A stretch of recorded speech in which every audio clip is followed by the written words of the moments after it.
What's up? My name is Eric Butler. This channel is called Report and Opine. I am back, and we got some Marianne Williamson news. This woman, of course, ran for president in 2020. She's running again this year. She is an author, and I believe she gained most of her notoriety because she was a friend of Oprah. And as far as the political establishment goes, she's not the worst. She's a little kooky, she's kind of like a hippie lady, but she doesn't seem like the worst of the bunch. If we recall, back in 2020, there was 28 people that were running for the Democratic nomination, and they ended up with the oldest, creepiest weirdo on the planet, Bo Jiden, and somehow we were to believe that he is the most popular and best fit for the job out of 28 candidates that you could have had, and you picked Joe Biden. And this woman wouldn't have been any worse. Now, she's a little crazy. I'm sure some of her policies don't make sense, but she's not nearly as bad. She's not nearly as completely corrupt and disgusting and despicable as Bo Jiden and the Biden crime family. But this is what's weird, is because we have this story here. Williamson accuses DNC of rigging the primary system for Biden. That's from March 5th. So she's kind of calling a spade, and we know what the DNC is capable of, right? We saw what they did to Bernie Sanders several times. We saw what they did to Andrew Yang and Tulsi Gabbard. As soon as you don't obey every single one of their demands, they smear you as a Russian. They, smear you as a bigot or racist. I mean, Kamala Harris even called Bo Jiden a racist, and then he gave her the job because it's all so backwards, but that is, of course, par for the course in the backwards, bizarre world. So, after Marianne Williamson says the obvious thing that most people know, that the DNC is corrupt and they rigged the system for Biden just like they did for Hillary Clinton, and somehow Trump was able to overcome that. Of course, he couldn't overcome it a second time because they were prepared this time. They weren't really prepared. They weren't taking him seriously the first time, so they didn't put all their cards on the table. They didn't do everything they had to do.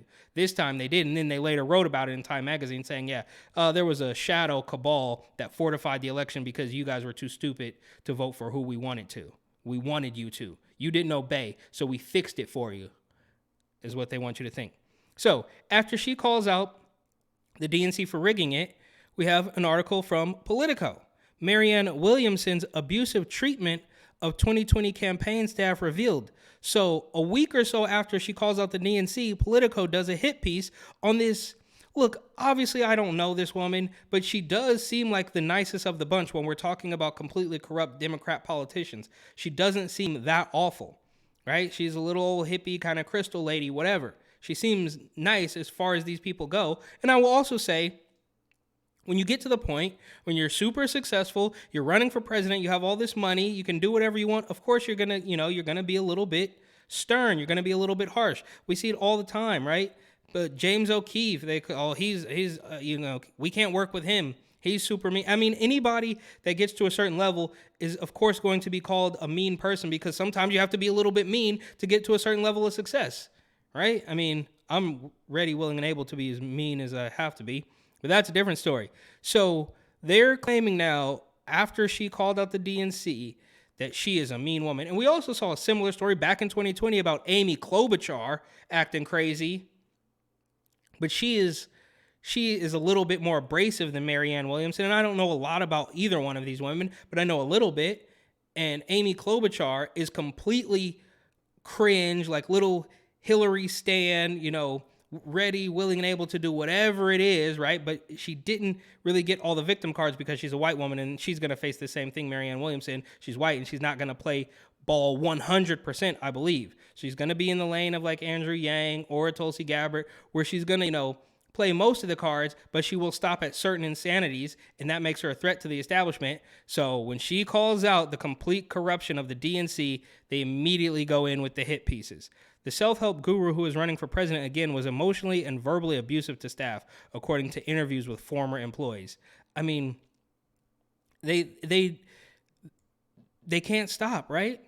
Even this woman who we know she's not a threat to anybody, right? She does these talks. I saw a reel of her on Instagram, and she's actually making a lot of sense. So I don't know how far she's going to go to play the game of the establishment, but she's already ruffled some feathers, and they got Politico out here doing a hit piece. The best-selling author, Marianne Williamson, has built a career preaching love and forgiveness. is the cornerstone of her second Democratic campaign for president, which she launched on March 4. But those who have worked with Williamson as she has moved into the political realm say her public persona is at odds with her private behavior. Interviews with 12 people who worked for Williamson during her 2020 presidential campaign paint a picture of a boss who can be verbally and emotionally abusive. So she said some mean words. You notice they're not saying actually abusive. She didn't hit anybody. She didn't throw anything. Or actually, I think they do say she threw a cell phone or something. But that's vanilla, bro. Like, do you think a guy like, say, I don't know, Gavin Newsom, who notoriously slept with his best friend's wife, blamed it on the alcohol, and then entered an outpatient program, do you think he's never done anything verbally or mentally or emotionally abusive? But they're not going to run a hit piece on him because he plays ball. He is the establishment, even though we're constantly told that white men are the problem. You should like Gavin Newsom. And Larry Elder, that's the black face of white supremacy, but that's a different story. And of course, I digress.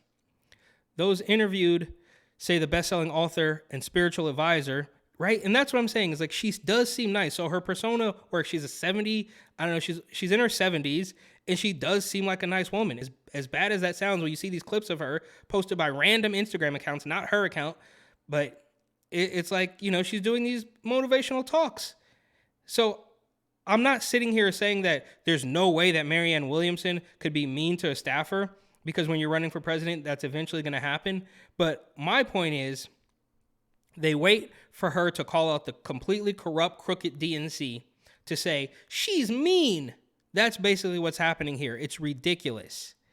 It would be foaming, spitting, uncontrollable rage, said a former staffer. Yeah, I'm sure she got paid. This is a total hit piece smear job. Williamson said such accusations of her behavior were slanderous and categorically untrue. Well, of course she's going to say that. And as weird as this sounds, I trust Marianne Williamson more than I trust Politico, more than I trust her ex-staffers who are probably on the payroll of the DNC at this particular point in time, because, you know, these people have no morals. They have no backbone, right? The same thing with Bernie Sanders. He wants to talk about corporations, millionaires and billionaires until he's a millionaire, and then he drops the millionaires and he goes out against Joe Biden until he's forced to submit to the establishment. And hopefully Marianne Williamson won't do this. So she responded and she says it's all a hit piece, which I think it is. Time will tell. But this is politics. It's a dirty game. It's a dirty, dirty game. And as soon as she announced, you know, there's going to be hit pieces left and right. Same thing happened with Nikki Haley, who, of course, said she wasn't going to run if Trump ran again, but the lie detector test determined that was a lie. And you immediately, after her announcement, had CNN shill hack losers claiming that Nikki Haley is a white supremacist. And it's all absolute nonsense. And this is less about politics and more about the media, because they are the ones driving the narrative. They are the ones manipulating people. Now, don't get me wrong. The politicians are, you know, driving the media to manipulate the people. But if there was any semblance of sanity and any semblance of morals in the media, they would tell them to, you know, pump the brakes and we're going to actually report news. But that won't happen. You did have a guy like James O'Keefe until he was outed from Project Veritas, because he too was a mean person. And I don't know the ins and outs of that. That's a completely different story. But Marianne Williamson will certainly see more and more hit pieces from the media and her opposition. And when I see things like this happen, it actually makes me like them more. Same thing with, Kyrie Irving and Ja Morant. When I see the media going after them, it makes me like them more. And hopefully they can stand up to it and they don't bow, they don't capitulate, they don't bend the knee to the establishment. So we'll see. But thank you for watching. Please like, comment, share, and of course, subscribe.